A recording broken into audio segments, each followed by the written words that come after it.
പുതുയുഗ കേരളത്തെ തിരിച്ചുപിടിക്കുമെന്ന ഈ മുദ്രാവാക്യം, ജനാധിപത്യ കേരളത്തെ തിരിച്ചുപിടിക്കുമെന്ന പ്രതീക്ഷ, ആ പ്രതീക്ഷയാണ് ഈ ജാഥ പങ്കുവെക്കുന്നത്. ജനാധിപത്യ കേരളം എന്ന് ഞാൻ ബോധപൂർവം പറഞ്ഞതാണ്. നമ്മൾ കേരളം എന്ന് പറഞ്ഞാൽ ജനാധിപത്യ കേരളമാണ് എന്നുള്ളത് സാമാന്യമായി ചിന്തിക്കുന്ന ആളുകളുടെ മനസ്സിലുണ്ടാകും.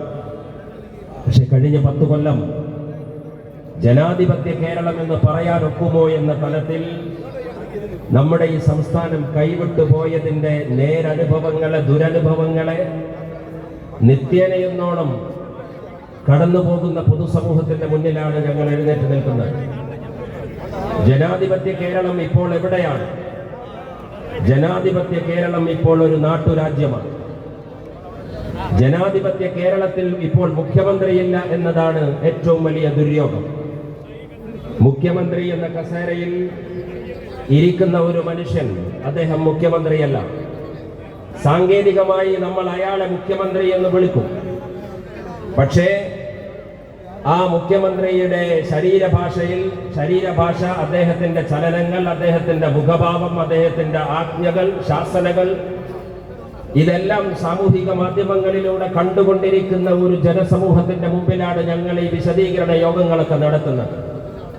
അപ്പോൾ ഞങ്ങൾക്ക് നിർഭാഗ്യകരമായൊരു സത്യം പറയേണ്ടി വരും. ജനാധിപത്യ കേരളം ജനാധിപത്യം നഷ്ടമാവുകയും ഈ കേരളം ഒരു നാട്ടുരാജ്യമാവുകയും മുഖ്യമന്ത്രിയുടെ കസേരയിൽ ഒരു നാട്ടുരാജാവ് അടക്കി പാടുകയും ചെയ്യുമ്പോൾ ആ നാട്ടുരാജാവിനെ അടിച്ചിറക്കി ജനാധിപത്യ കേരളത്തിന്റെ മുഖ്യമന്ത്രിയെ പ്രതിഷ്ഠിക്കാനുള്ള പോരാട്ടമാണ് വി.ഡി. സതീശന്റെ നേതൃത്വത്തിൽ നടന്നുകൊണ്ടിരിക്കുന്നത് എന്ന് ഞങ്ങൾക്ക് പറയേണ്ടി വരും. ആ നാട്ടുരാജാവിന്റെ രോഷപ്രകടനം നമ്മൾ കണ്ടു. ഞാൻ ഈ ജാഥയിലേക്ക് വരുമ്പോൾ ഞങ്ങൾ മലപ്പുറത്ത് UDF-ന്റെ പ്രവർത്തകർ നിങ്ങളെല്ലാവരും വ്രതാനുഷ്ഠാന കാലത്തിലൂടെ പോവുകയാണ്. വളരെ അത്യാവശ്യ പൊതുയോഗങ്ങൾക്കൊക്കെ മാത്രമേ നമ്മൾ ഒക്കെ പങ്കെടുക്കാറുള്ളൂ. ഇതൊരു അനിവാര്യമായ ഒരു ധർമ്മ സമരത്തിന്റെ സന്ദർഭമാണ്. ഇത് രാഷ്ട്രീയമായ ജാഥയല്ല.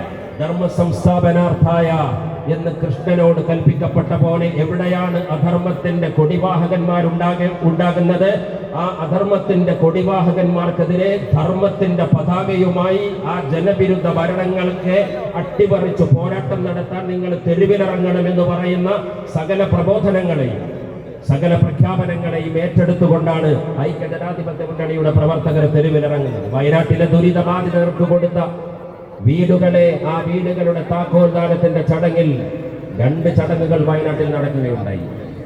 ഒന്ന് മുസ്ലിം ലീഗ് പാർട്ടി അവിടുത്തെ നിരാലംബരായ മനുഷ്യർക്ക് കൊടുത്ത 51 വീടുകളുടെ താക്കോൽദാനം വയനാടിന്റെ ജനപ്രതിനിധി, ഇന്ത്യയുടെ ജനാധിപത്യത്തിന്റെ മാനസപുത്രിയായ പ്രിയപ്പെട്ട പ്രിയങ്ക ഗാന്ധി അവിടുത്തെ ഒരു സഹോദരിക്ക് താക്കോൽ കൈമാറി പാണക്കാട് തങ്ങളുടെ കയ്യിൽ നിന്ന് രേഖകൾ കൈമാറി 51 വീടുകളുടെ ഗൃഹപ്രബന്ധ സമ്മേളനം നടക്കുകയുണ്ടായി, പ്രാർത്ഥന നിർഭരമായ സദസ്സിൽ. അതിനുശേഷം കേരളത്തിന്റെ, ഞാൻ നേരത്തെ പറഞ്ഞ നാട്ടുരാജാവിന്റെ പരിപാടി നടക്കുകയുണ്ടായി.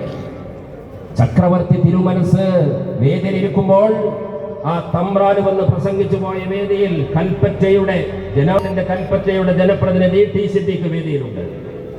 കേരളത്തിന്റെ ഗവൺമെന്റിന്റെ പരിപാടിയാണ്.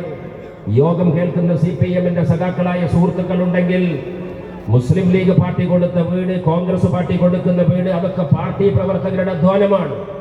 പക്ഷെ കേരളത്തിന്റെ മുഖ്യമന്ത്രി കൊടുക്കുന്ന വീട് മലയാളിയുടെ ദാനമാണ്, കേരളത്തിന്റെ സ്നേഹദാനമാണ്. അത് നിങ്ങളുടെ പാർട്ടി ആഫീസിലെ ഗോവിന്ദൻ മാഷിന്റെയും AKG സെന്ററിന്റെയും ഔദാര്യമോ ഓസാരമോ അല്ല, അത് മലയാളികളുടെ ദാനമാണ്.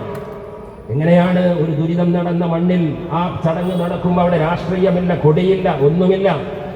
ഒരു രാത്രി ഞെട്ടി ഉണർന്നപ്പോൾ പെയ്തൊഴിഞ്ഞ മഴയിൽ എടുത്തുപോയ ജീവനുകളുടെ മുന്നിൽ പ്രണാമമർപ്പിച്ചുകൊണ്ട് പ്രാർത്ഥനാ നിർഭരമായി നടക്കുന്ന ഒരു സദസ്സിൽ കോൺഗ്രസിന്റെ കൽപ്പറ്റയുടെ ജനപ്രതിനിധി ആ രാത്രി മുഴുവൻ വയനാട്ടിലെ മനുഷ്യരുടെ ഹൃദയവികാരങ്ങളുടെ കൂടെ നിൽക്കുന്ന ടി സിദ്ദീഖ് വേദിയിലേക്ക് വരുമ്പോ ഞങ്ങൾ വിചാരിച്ചത് മനുഷ്യന്റെ CPM-ന്റെ സമ്മേളനത്തിലൊക്കെ മനുഷ്യന്മാരാണ് എന്നാണ്. ഞാൻ ഈ ഡാർവിന്റെ സിദ്ധാന്തത്തിൽ പേഴ്സണലി വിശ്വസിക്കുന്ന ആളല്ല.